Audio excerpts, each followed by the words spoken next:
नमस्कार, मैं प्रियंका आप सभी का फिर से स्वागत करती हूँ हमारे इस Facebook page Shamsher Bahadur Saxena college of law Makdol Kala Rohtak के फेसबुक पेज पर। जो मेरी पहली जो इससे पहले वीडियो थी उसमें मैंने बताया था कि जो आज का हमारा टॉपिक है वो है इलेक्शन कमीशन। इलेक्शन कमीशन जो इलेक्शन कंडक्ट करवाता है नेशनल और स्टेट लेवल पे, उसी को इलेक्शन कमीशन कहेंगे। जो हमारा जो हमारी कंट्री है वो डेमोक्रेटिक कंट्री है। अगर उसमें इलेक्शन प्रॉपरली नहीं होंगे तो वो डेमोक्रेटिक कंट्री नहीं कहलाएगी। तो इसके लिए जो हमारा फर्स्ट जनरल इलेक्शन हुआ था 1951 से 52 में, उसमें 17.3 करोड़ वोटर्स ने पार्टिसिपेट किया। और जो हमारे फर्स्ट चीफ इलेक्शन कमिश्नर थे वो थे सुकुमार सेन। 1951 से अब तक इसमें बहुत सारे अमेंडमेंट, बहुत सारी चेंजेस आए हैं। जिसमें सबसे पहले है आर्टिकल 326, जिसको हम राइट टू वोट के नाम से भी जानते हैं। ये हमारा कॉन्स्टिट्यूशनल राइट है, फंडामेंटल राइट नहीं है। इसमें क्या हुआ था 1988 तक जो हमारी वोटिंग जो एज थी, वोटर आईडी बनाने वाली, जो वोटर आईडी जिस पे बनता था कि 21 ईयर्स 21 साल की उम्र पूरी कंप्लीट होने पे ही हमारा वोटिंग आईडी बनता था। लेकिन 61st अमेंडमेंट जो आई थी आर्टिकल 326 में, उसमें 21 साल की उम्र को घटाकर 18 साल कर दिया गया, जिससे जो वोटर्स थे उनकी जो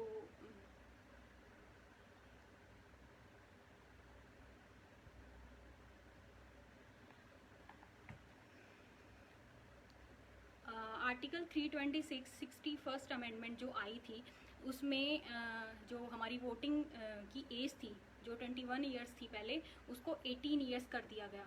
अभी आ रही है मेरी आवाज़ क्लियर?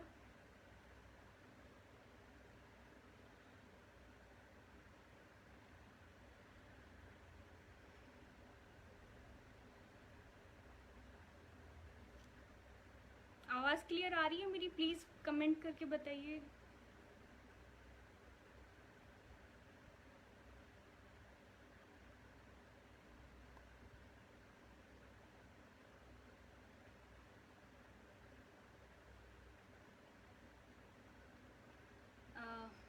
तो हम शुरू करते हैं। ये इसकी हिस्ट्री थी कि इसमें क्या क्या जो 326 है, इसको adult franchise, universal adult franchise इसके नाम से भी जानते हैं, जिसमें वोटिंग जो एज थी वो कम हुई थी। चलो इसके इंट्रोडक्शन पे चलते हैं। इसका जो है इंट्रोडक्शन, इसमें क्या है कि ये सुप्रिटेंड करता है, डायरेक्ट करता है और कंट्रोल करता है इलेक्शंस को। कौन कौन से इलेक्शन करता है ये? पार्लियामेंट, स्टेट असेंबली, प्रेसिडेंट और वाइस प्रेसिडेंट। अब आप कहेंगे कि इसमें तो सब कुछ आ गया, लेकिन इसमें सब कुछ नहीं आया। जो हमारी 73 और 74th अमेंडमेंट थी, कॉन्स्टिट्यूशनल अमेंडमेंट एक्ट 1992 में, जो म्यूनसिपैलिटीज़ और ये पंचायत राज, ये दो इंट्रोड्यूस हुए। इसमें क्या था, जो जिला परिषद है, ग्राम पंचायत है, पंचायत समिति के जो इलेक्शन थे वो स्टेट इलेक्शन कमीशन ने के द्वारा कंडक्ट हुए इसके अंडर 1992 में।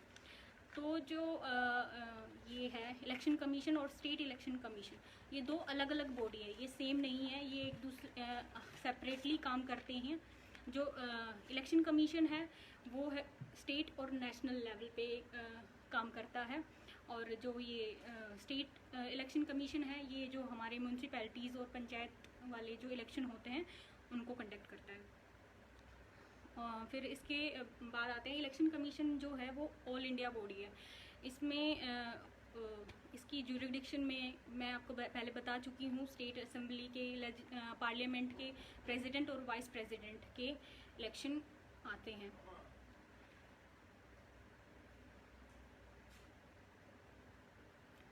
अब बात करते हैं इसकी कंपोजिशन की। कंपोजिशन में है कि इसमें एक चेयरमैन होता है, एक चीफ इलेक्शन कमिश्नर होता है, और बाकी के जो इलेक्शन कमिश्नर होते हैं वो प्रेसिडेंट इलेक्ट करता है उनको टाइम टू टाइम। उसको आगे हम फर्दर डिस्कस करेंगे। इसमें उनका जो चीफ इलेक्शन कमिश्नर होता है, इनकी अपॉइंटमेंट प्रेसिडेंट के से की जाती है, जो और जो बाकी के इलेक्शन कमिश्नर होते हैं वो विद द कंसल्टेशन और with the consult of chief election commissioner, उनके साथ सलाह करने के बाद उनको अपॉइंट किया जाता है।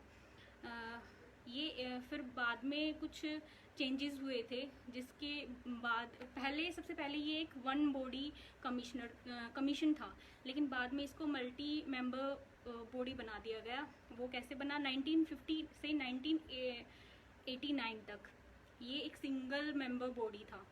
फिर इसको 16 अक्टूबर 1988 में जो 61st अमेंडमेंट जो हमारी आई थी, जिसमें वोटिंग आईडी मतलब वोटर की जो एज थी वो 21 से 18 कर दी गई थी, जिसकी वजह से वर्कलोड बहुत ज़्यादा हो गया था।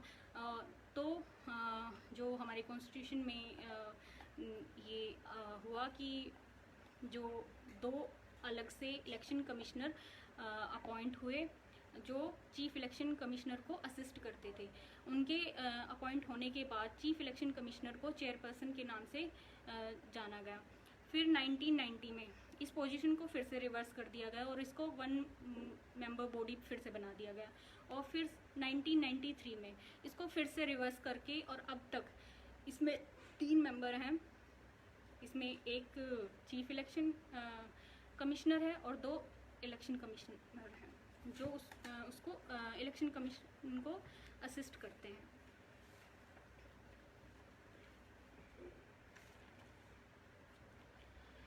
इनकी जो कंडीशन ऑफ सर्विस है और इनका जो टेन्योर है वो प्रेसिडेंट के द्वारा डिसाइड होता है।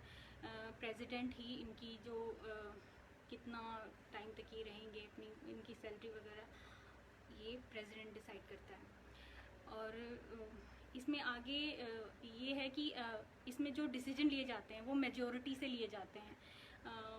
इनको चीफ इलेक्शन कमिश्नर को इलेक्शन कमिश्नर असिस्ट करते हैं किसी भी डिसीजन में, और अगर मेजॉरिटी हो तो उस डिसीजन को फर्दर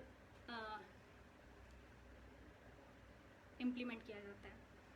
टू सिक्योर इंडिपेंडेंस, इसकी जो स्वतंत्रता को बनाए रखने के लिए कुछ प्रोविज़न है हमारे कॉन्स्टिट्यूशन में, वो इस प्रकार है कि इसका जो टेन्योर है 6 साल तक कोई चीफ इलेक्शन कमिश्नर है वो अपनी ऑफिस पे अपने पद पे रह सकता है। लेकिन अगर उसको हटाया कब जा सकता है? उसको हटाने का प्रावधान एक सुप्रीम कोर्ट का कोई जज होता है, अगर उसके खिलाफ कोई मिसबिहेवियर है या उसकी इनकैपेसिटी है कि वो अपना काम है जो प्रॉपरली ढंग से नहीं एक्सरसाइज कर पा रहे हैं, तो उस केस में उनको उनके पद से हटा दिया जाता है। तो इसमें भी वही है कि अगर उसके उनका जो चीफ इलेक्शन कमिश्नर है उनका मिसबिहेवियर है या इनकैपेसिटी है उनकी वर्किंग फील्ड में, तो उनको पार्लियामेंट उसके पद से हटा सकती है। जो उनकी सैलरी है और जो सर्विस ऑफ कंडीशन है उनको उनके अपॉइंटमेंट के बाद चेंज नहीं किया जा सकता। ये नहीं है कि अगर एक बार उनको पहले उनको सैलरी कुछ मेंशन थी और उनके अपॉइंट होने के बाद उनकी सैलरी में चेंजेस हुए, तो ऐसा पॉसिबल नहीं है। जो इनकी सैलरी वगैरह होती है वो कंसोलिडेटेड फंड से इनको पे की जाती है गवर्नमेंट के द्वारा, और जो इनको रिटायरमेंट के बाद इनकी रीअपॉइंटमेंट पॉसिबल नहीं है किसी भी गवर्नमेंट उसमें फील्ड में। और जो भी जैसे एक रीजनल इलेक्शन कमिश्नर होता है उसकी अपॉइंटमेंट इलेक्शन कमिश्नर से कंसल्टेशन के बाद प्रेसिडेंट के द्वारा ही की जाती है। इसमें ये होता है कि अगर कोई भी इलेक्शन कमिश्नर है या रीजनल इलेक्शन कमिश्नर है, उनको अगर उनकी पद से हटाना है तो प्रेसिडेंट और जो चीफ इलेक्शन कमिश्नर है वो आपस में सलाह करके ही उसको हटा सकते हैं। जो नेक्स्ट है फंक्शन, इसके जो फंक्शन है delimitation commission act of parliament, इसमें डिलिमिटेशन में क्या होगा कि किसी भी स्टेट की लोकसभा सीटें हैं उनको ये फिक्स करती है जो फंक्शन ये इसके फंक्शन में बता रही हूँ आपको इलेक्शन कमीशन के। तो इसके फंक्शन में सबसे पहले है कि ये डिलिमिटेशन ऑफ सीट्स ये उनको फिक्स करता है कि इस स्टेट में लोकसभा की इतनी सीटें होंगी, और फिर आगे फर्दर किस स्टेट में कितनी सीटें जाएंगी, उनकी टेरिटोरियल एरियाज़ जो हैं वो डिसाइड इलेक्शन कमीशन के द्वारा ही होते हैं। जो इलेक्टोरल रोल्स जो होते हैं जिसमें जो वोट जो एलिजिबल हो गए हैं वोटर्स या जो पहले से उसमें रजिस्टर्ड हैं उनकी लिस्ट होती है, उनको टाइम टू टाइम वो रिवाइज करती है। और अगर कोई नए वोटर आ गए एलिजिबल हो गए हैं वोटिंग रजिस्ट्रेशन के तो उनको रजिस्टर्ड करती है। ये इलेक्शन कमीशन का ही एक फंक्शन है। इसमें जो नेक्स्ट है वो है date and schedule of election. कहाँ पे कौन सी जगह पे कब इलेक्शन होना है ये सब डिसाइड इलेक्शन कमीशन ही करता है। पार्टीज़ को रिकॉग्नाइजेशन, कोई भी नई पार्टी है उसको रिकॉग्नाइजेशन इलेक्शन कमीशन के द्वारा ही की जाती है और उनको इलेक्शन सिंबल प्रोवाइड करता है इलेक्शन कमीशन। अगर कोई पार्टी ये कभी कभी जो नेक्स्ट पॉइंट है उसमें ये है कि अगर ये कभी कभी एक कोर्ट के जैसे भी काम करता है। कोर्ट के जैसे कैसे कि अगर किसी कोई पार्टी है वो पहले ज्वाइंटली काम कर रही थी लेकिन बाद में आगे चलकर उनके वो अलग अलग हो गए वो, तो उनका जो पहले सिंबल था इलेक्शन सिंबल था वो सेम था, लेकिन बाद में जब वो अलग अलग हो गए तो उनके बीच में ये डिस्प्यूट हुआ कि ये सिंबल हमें मिलना चाहिए या दूसरी जो दो ग्रुप बने उसमें से दोनों में से ये डिस्प्यूट हुआ कि ये हमें मिलना चाहिए या दूसरे वाले को मिलना चाहिए। तो इसका जो डिसीजन है वो भी इलेक्शन कमीशन ले सकता है। जो नेक्स्ट है हमारा वो ये है कि जो अगर कोई भी इलेक्शन के टाइम पे कोई भी इलेक्टोरल अरेंजमेंट है उनको देखने के लिए ये ऑफिसर को भी अपॉइंट कर सकता है वहाँ पे। ये कोड ऑफ कंडक्ट को भी डिटरमाइन करता है कि कोई भी कैंडिडेट है जो इलेक्शन लड़ना चाह रहा है या कोई पार्टी है उसके कोड ऑफ कंडक्ट को वो कैसे काम करेगी, किस तरीके से उनको प्रचार प्रसार करना है, क्या क्या उनकी लिमिटेशन है और किस हिसाब से उन्हें काम करना है इस इलेक्शन को अपने आप को लोगों तक पहुंचाने और उनके सामने अपने आप को रिप्रेजेंट करने के लिए क्या क्या कोड ऑफ कंडक्ट उनको फॉलो करने हैं। तो ये भी इलेक्शन कमीशन के द्वारा ही डिसाइड होते हैं। और जो सबसे इम्पोर्टेंट है कि ये कंडक्ट कराता है पार्लियामेंट के इलेक्शंस को, स्टेट असेंबली के प्रेसिडेंट और वाइस प्रेसिडेंट। जो इसकी पावर्स हैं वो एडवाइजरी पावर है। ये जो कमीशन है ये प्रेसिडेंट को भी एडवाइस कर सकता है और गवर्नर को भी। प्रेसिडेंट को ये कब कर सकता है, अगर कोई मेंबर है पार्लियामेंट में और उस मेंबर्स का वो फुली क्वालिफाइड नहीं है, डिसक्वालिफिकेशन है उस मेंबर्स के उस केस में, तो उसको गवर्नर को प्रेसिडेंट को वो एडवाइस कर सकता है उसको हटाने के लिए। अगर इस गवर्नर वाले केस में अगर कोई स्टेट लेजिस्लेचर में अगर कोई मेंबर्स है वो डिसक्वालीफाई है तो उसको गवर्नर को वो एडवाइस कर सकता है इलेक्शन कमीशन कि इसको हटाया जाए। जो सबसे इम्पोर्टेंट इसकी पावर है वो इलेक्शन पोल्स हैं। वो इलेक्शन पोल को किसी भी टाइम अगर उसको दिख रहा है कि यहाँ पे इलेक्शन पोल जो होते हैं उसका मिसयूज़ हो रहा है या फिर वो बूथ कैप्चरिंग जिसको बोलते हैं, या यहाँ पे इरेगुलरिटीज़ हो रही हैं या फिर ऐसा हो रहा है कि गलत तरीके से मतदान हो रहे हैं कि एक पार्टी को हराया जाए और दूसरी पार्टी जीत जाए, ऐसे हो रखा है, तो उस केस में भी वो उस इलेक्शन पोल को कैंसिल कर सकता है। जो इलेक्शन कमीशन है हमारा इन रिलेशन आगे जो मैं आपको डिस्कस करने वाली हूँ इसका relation with government holding election. इसमें क्या है कि जो सुप्रिटेंडेंस है, कंट्रोल है, डायरेक्शन है, वो किसका काम है? इलेक्शन कमीशन का। इलेक्शन कमीशन ही है जो नेशनल और स्टेट लेवल पे इलेक्शन कंडक्ट करवाता है। इसमें इस पे ऊपर ये फुल्ली इंडिपेंडेंटली काम करता है, इसके ऊपर कोई लिमिटेशन नहीं है। लेकिन इसमें इसके ऊपर दो लिमिटेशन है। अगर पार्लियामेंट कोई और स्टेट लेजिस्लेचर कोई भी रूल या फिर लॉ बनाती है इन फेवर ऑफ इलेक्शन, तो उसको वो फॉलो करने पड़ेंगे इलेक्शन कमीशन को, अगर उसने कोई पार्लियामेंट ने या स्टेट लेजिस्लेचर ने कोई रूल बनाया है तो।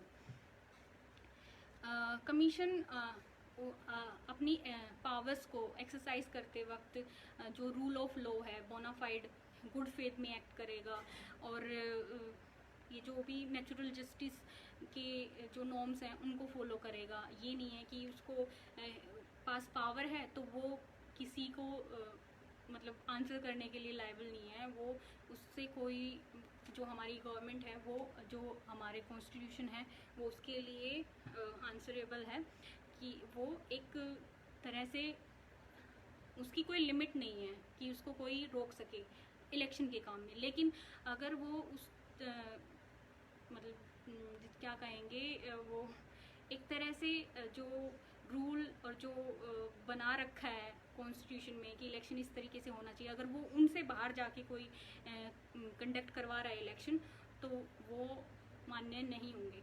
जो इसमें एक केस था कि जो एक्सक्लूसिव पावर है, क्या ये जो इलेक्शन कमीशन है इसके पास एक्सक्लूसिव पावर है कि ये कंडक्ट करवा सके। तो इसमें एक केस था गुजरात असेंबली इलेक्शन मैटर्स। इसमें सुप्रीम कोर्ट ने जो हमारे ये ऑब्जर्व किया, जो इलेक्शन है वो एक्सक्लूसिव डोमेन है इलेक्शन कमीशन का, कि जो भी जो स्ट्रक्चर है, जो शेड्यूल है, वो इलेक्शन कमीशन के द्वारा ही बनाया जा सकेगा। इसमें पार्लियामेंट जो है या फिर कोई स्टेट लेजिस्लेचर है, वो कोई इंटरफेरेंस नहीं करेगा। अगर उनको करना ही है स्टेट या फिर स्टेट लेजिस्लेचर और पार्लियामेंट के पास पावर है सिर्फ रूल और लॉ बनाने की इन द इलेक्शन के लिए, लेकिन वो उसको इंटरफेयर नहीं कर सकता कि आप ये चीज़ फॉलो करो, आप ये रूल फॉलो करो, वो उसको सिखा नहीं सकता। वो फुल्ली इंडिपेंडेंट बॉडी है।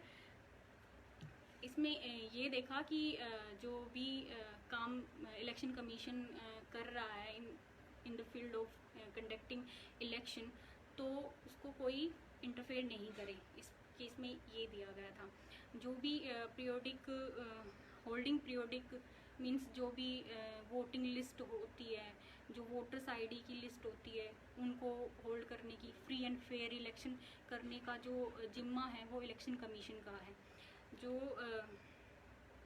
कोर्ट इंटरफेरेंस, जो नेक्स्ट जो हमारा है 329, इसमें क्या कोर्ट हमारे इसमें इंटरफेरेंस कर सकता है। सबसे पहले जो ये था कि इसमें ये एक फुल्ली पावर्ड बॉडी है, मतलब इसके पास फुल पावर्स हैं इलेक्शन कंडक्ट कराने की। लेकिन 1951 में जो रिप्रेजेंटेशन ऑफ पीपल एक्ट में जो था, इसमें ये था कि अगर कोई डिसीजन इलेक्शन कमीशन पास कर रहा है तो उसका वो डिसीजन फाइनल होगा। लेकिन अब क्या हो गया है कि अगर कोई भी डिस्प्यूट अराइज हो रहा है तो उसको हाई कोर्ट में उसकी अपील की जा सकती है। अगर हाई कोर्ट के डिसीजन से कोई सेटिस्फाई नहीं है तो उसको सुप्रीम कोर्ट में भी उसकी अपील हो सकती है। और अगर कोई मैटर रिलेटेड टू प्रेसिडेंट और वाइस प्रेसिडेंट के इलेक्शन से है तो उसका जो अपील है वो सुप्रीम कोर्ट में की जा सकती है। इसमें मैंने जिक्र किया था रीजनल कमिश्नर का, तो उसमें क्या होती हैं ये जो नेशनल पार्टीज़ होगी या फिर रीजनल पार्टी होगी। अगर कोई किसी भी जगह पे 4% से ज़्यादा वोट हैं 4 स्टेट्स में, एक से ज़्यादा स्टेट्स में, तो वहाँ पे वो जो पार्टी होगी वो नेशनल होगी। और जहाँ पे 4% वोट हैं एक स्टेट में ही, तो वो रीजनल पार्टी होगी। और जो हमारे करंट के जो चीफ इलेक्शन कमिश्नर हैं वो हैं सुनील अरोड़ा, और जो 2 बाकी के हैं वो हैं अशोक लवासा और सुशील चंद्रा। होप आप सबको समझ आया होगा जो मैंने अभी बताया। That's it, thank you.